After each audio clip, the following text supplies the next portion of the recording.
What's up, everybody? In today's video, I want to talk about something that people don't really talk about anymore, which is the slots. So the slot system haven't changed since its first debut. Okay, it's the same 10 slots you can choose from. Nothing's changed. The only thing that really changed is the amount of slots each character can have. So nowadays, almost every character will have 5 slots. Some of them will start off with 4, but once you limit break them or limit break plus, they will get the additional 5th slot. That's almost like, I would say, 90% of characters nowadays.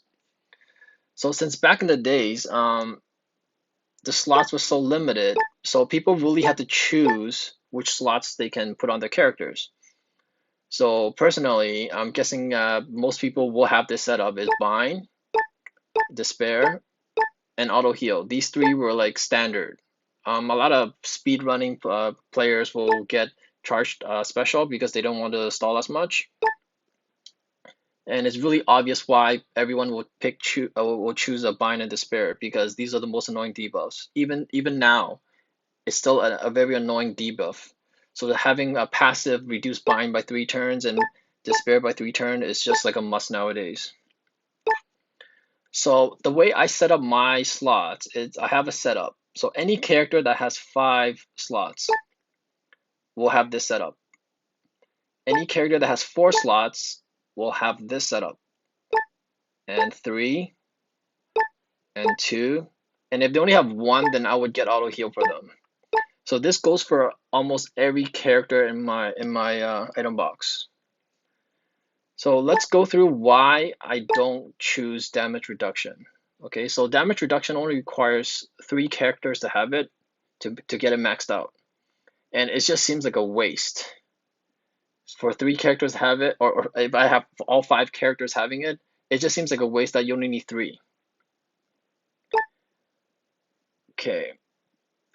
RCV boost, I have it on literally almost every character. So the reason why I got RCV boost on my characters is when RCV boost got really popular was when the Garb challenges came out, and that's when we needed to stall a lot and we needed to heal a lot in order to reduce our specials, and so I can use it again.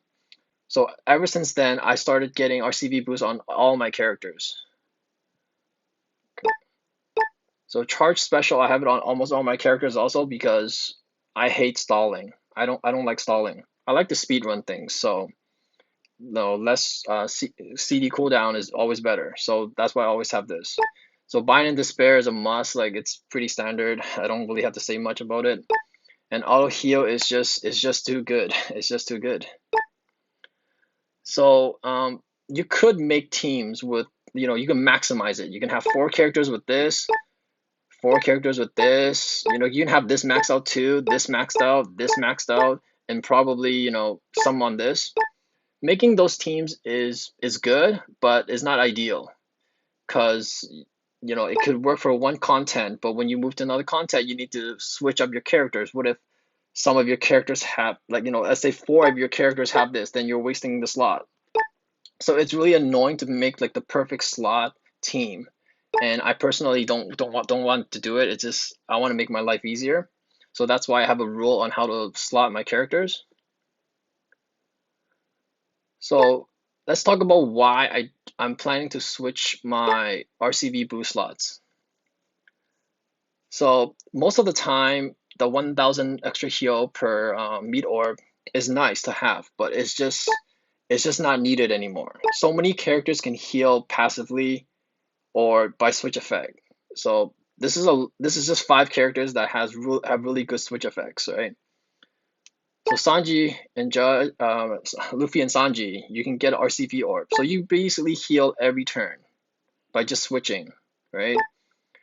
Vivi Rebecca, you can heal in a turn, 2,000 in a turn. Okay, this guy, 1,500. This is like percentage heal per turn. So like I said, all these characters have like healing systems within the character. You don't really need the additional 1,000 per meat orb anymore.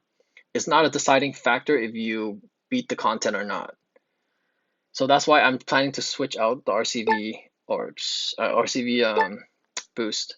So which one am I going to choose?